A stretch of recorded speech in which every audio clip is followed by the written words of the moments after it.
Good morning. Okay, it's Saturday. How's everybody doing? Mighty fine.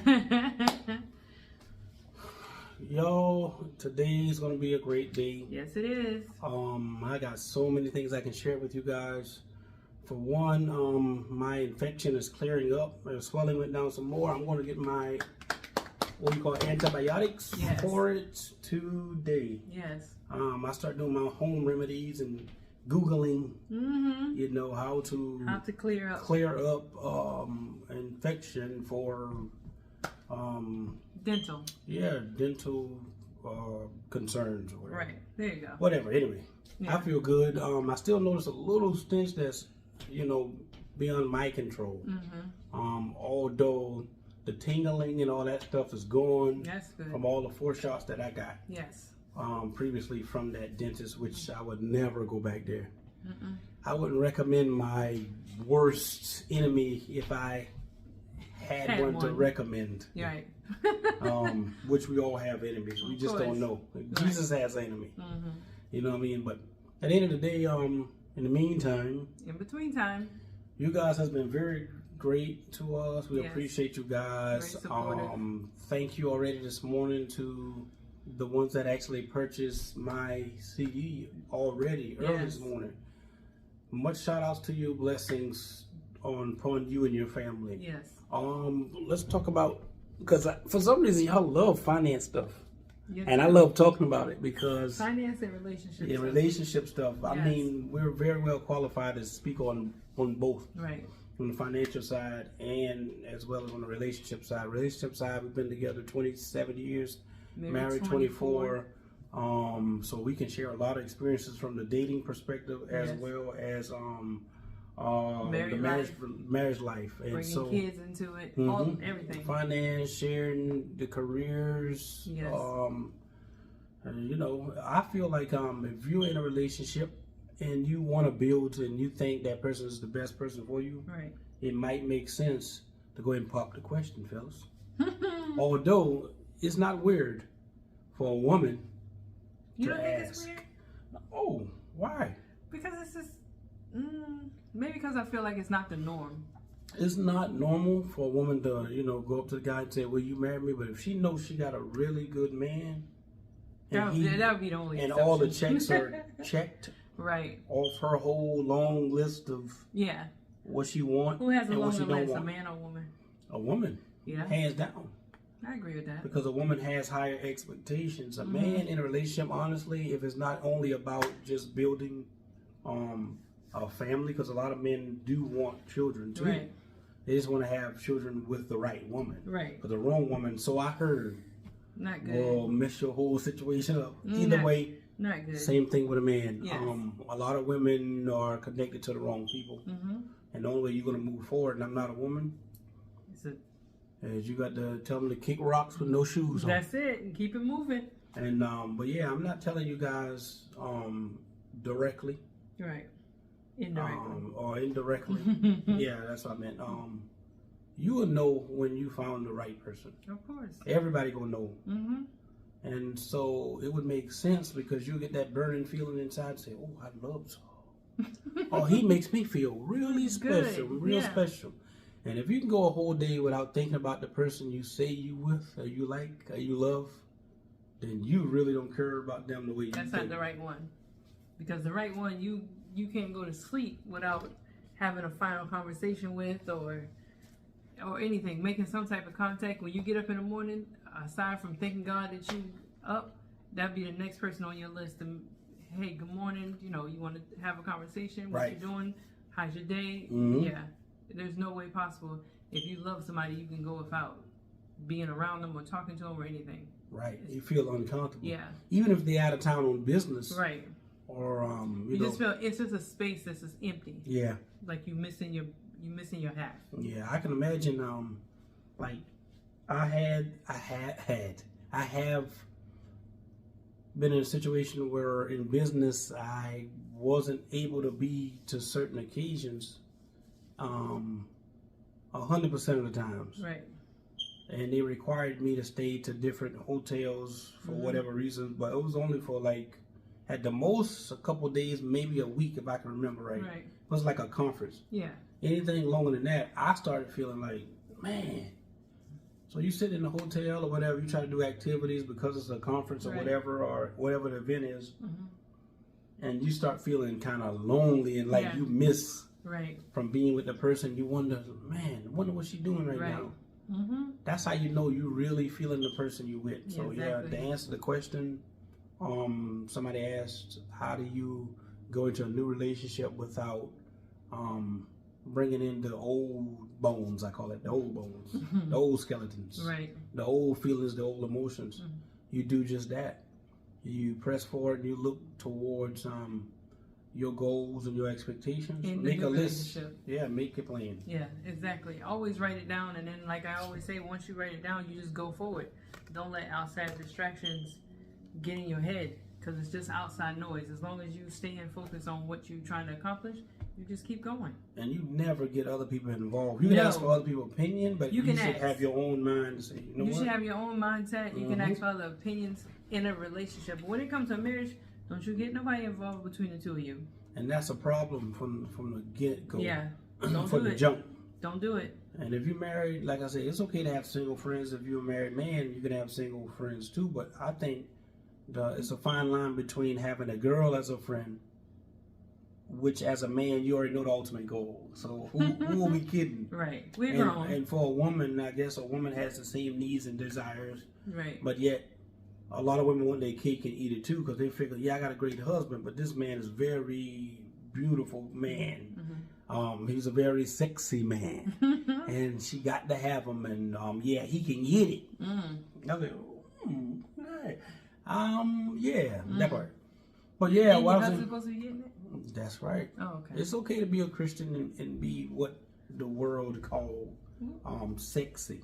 You know, you got some good looking single men, you got some good looking married men, married women, single women. But the goal is, look at us. We not no walk in the park. Exactly. You know, but at the same time, y'all get what we're saying. Right.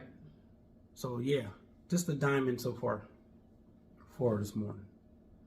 We was talking about credit, and I was telling y'all about loans. Well, let's talk about loans again. Okay. And again, I feel like I'm telling you guys so much, so when I do an ebook, y'all kind of gonna know or have heard it from me previously, but I'm not giving y'all all the diamonds. No. Like, so I'll tell you this: it is more than one credit bureau. Yes. And all of them, they're cousins. I'm gonna break it down. Right. All of them are cousins. They're related. Okay. But let's assume the major credit bureaus, which everybody's familiar with, are brothers and sisters. Okay. The cousins are first cousins. You know, like, your uncle, your aunt, right, and the other uncle. Right. Equifax, Trade Union, Experience. Okay. They communicate, okay, but they don't share the same information. Gotcha. So where your TransUnion might have a 640, your Equifax might have a 680 or 665-ish or something. Your Experian might be 680, 700. Right. Because they all make different criteria for what they Right, that's right. So they all got a different formula, and I'm saying that to say that if you go to buy a house or a car or whatever, figure out what bureaus, like we said, that they pull from. Exactly. So that you're not going over to the car dealership and they just putting your social in to see who may accept you. Run for everything. Right. And most time it's not even the major bureaus that they're running. They just running anything that accepts credit to see who will finance you. That's true, because you can actually buy a car off credit card. People don't understand that. If you got the right amount, you can buy a house. That's what I'm saying. That's kind of what I'm saying. You know, you just got to know how to move your money, because a lot of times we're teaching financial literacy, but you can be your own bank. Right. You can be your own boss of your life. Like, you don't have to take your money and put it in the bank all the time, earning what, like 0.0005%, 5, okay. If you got a good bank or investment program, you'll be locked in somewhere around 2%. Right. But you need to figure out what banks or credit unions. I like Offer credit that. unions. Right. Honestly, we have, both. I prefer based on the needs at the time. Mm-hmm. If I wanted to buy a property, just say real estate property, or some more inventory for the store or the dealership or our wholesale company. Mm-hmm. Let's just say I would not do business for that particular purpose with a commercial bank.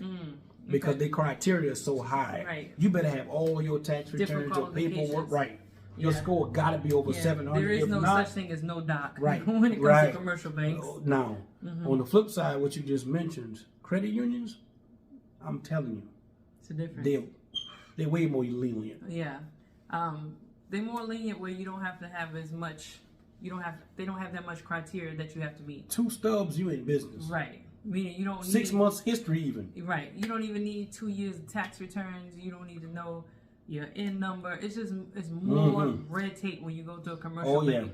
I mean, if you have it and that's what you want, then you just got to meet all the requirements to go to a commercial bank. Right. But if you don't, or if you're in the process of getting to that, I would go with a credit union first. Right. Mm-hmm. Now, if you got a situation where it requires you get a jumbo loan or jumbo funding, a commercial bank is the best. Of course. A couple of years ago, I'll just tell you about one of our credit unions. We have so many products with them. Right. The bank manager. Yeah. Actually called a meeting with me, and I had a meeting because you had a meeting too at the company, and she told me that they cannot offer me anything else, no other products. Nope. Like I'm maxed out with them. Like there's nothing else that they can offer me. Right. And the only thing she said they could offer me if I wanted was up to certain number, a huge number. Right. If I wanted to buy a property. Right. And that's it. That's it. And the number she told me was a little less than $500,000. Right. But my thing is, a lot of things factored into that. Right. Your relationship with the bank. Of course. Your credit history, your profile, how much money you make. Right. Because your transactions. Oh my gosh. Your data points. Oh yeah. How long you've been with the actual bank. How they feel about you. How you feel about their internal scoring. Right. Model. Your internal scoring. The products that you do have, are you taking care of it with them? You servicing them properly. Like it's definitely factors. Yeah. Right. It's definitely factors, but if you have that relationship, it's not going to be an issue. Right. Because you already checked off your boxes. You're already in there. You're already in there, and you already checked off their boxes to move to the next level into which they offered you. Right. And so that's a good situation, but it took y'all a decade or longer to get to that because, again, it's not overnight. No, it's not going to happen overnight. It's like building muscle. Like, y'all remember me, I look for a way to show off now. You definitely do, all the time. Because I feel good about myself. Not to say I didn't when I was smaller. Right. But you talking the difference between me being 115 pretty much my whole life. Yeah. So now I'm 215, but I'm going to lean down. Probably 205, maybe 195-ish. I don't know. But what I don't want is this. Not 195. Nah, I can't do 195. I think I'll stay around 205. 205 is good. Based on my body, my BMI, and body fat. But back to what I'm saying, that's the gym. Pretty much know when you go into any situation, if you're trying to finance something or get a loan, you need to be positioned first. Right. Don't assume because you made a couple payments that you're going to get approved. It's not going to happen like that. You have to have history. Whatever kind of place it is, whether it's a credit card. If it's a credit card and it's from a different bank, you still need to have credit card history. Right.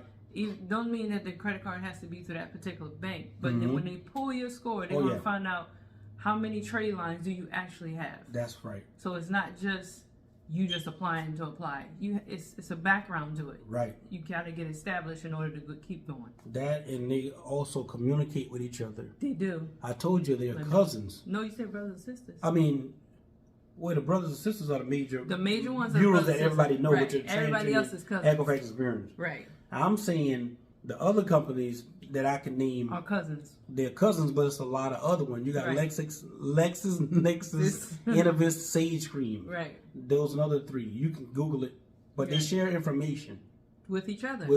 But they are totally separate right. individuals. Even though they're from the same family, they're Right. cousins. Right. So they communicate at some point. Right. They need to. Same thing with banks. Yeah. Don't think you can go down the street, apply for a loan, and they're not gonna see on your report that you already have a loan with this somebody one down else. Now, there's ways around it, I can tell you. But Right. again, get it in the ebook. I tell you how to do it. I can tell you how you can get 5 approvals under a minute. here. You have to get the ebook for that one. You're though. going to have to get the ebook. 5 approvals. So, in other words, if you wanted to get, say, $50,000, Right. let's just say $50,000. Okay. Let's assume is no doc. Okay. You got a relationship, and the rule of thumb, I don't know if I should even tell them. I'll give it to you. This is another diamond. If you make less than $50,000 a year, you don't have to do proof of income. You know what that means? They're not going to give you the full amount that you apply for, they have to offer. Right. But you can get half of that. They'll counter. That's a gem, right? That's a gem. That's a diamond. That's a apple, or orange, a banana, or gold nuggets, Coming chicken right nuggets, off the tree. whatever. All I'm you gotta telling do is you, grab it. y'all got to stick with us. I'll tell you how to get the bag. I'll tell you how to get that money. Yeah. Legally now, everything we say Legally. test and tried, Nothing 100% illegal. legal, nothing illegal. Yeah. But it's legal. Put that legal, disclaimer legal. in there. This is You all also legal can practices. you also can dispute anything that you feel on your credit Wait. report, We're gonna hold off on that one. even if it's true. We're gonna hold off on You that. can also dispute and get some money. The ebook. The ebook. I will tell you. But back to what I was saying. When we're gonna end. I'm gonna tell. I'm not gonna do it now. But there's a way that you can get 5 approvals in less than 1 minute, Ebook. and only have 1 or 2 hard inquiries. Ebook. Ebook. There we go. Well, y'all, what I missed? I said I was gonna tell them something else. No. Okay, ebook Ebook. coming soon. Yes. Y'all, we love y'all. We'll talk to y'all later. Talk to you soon.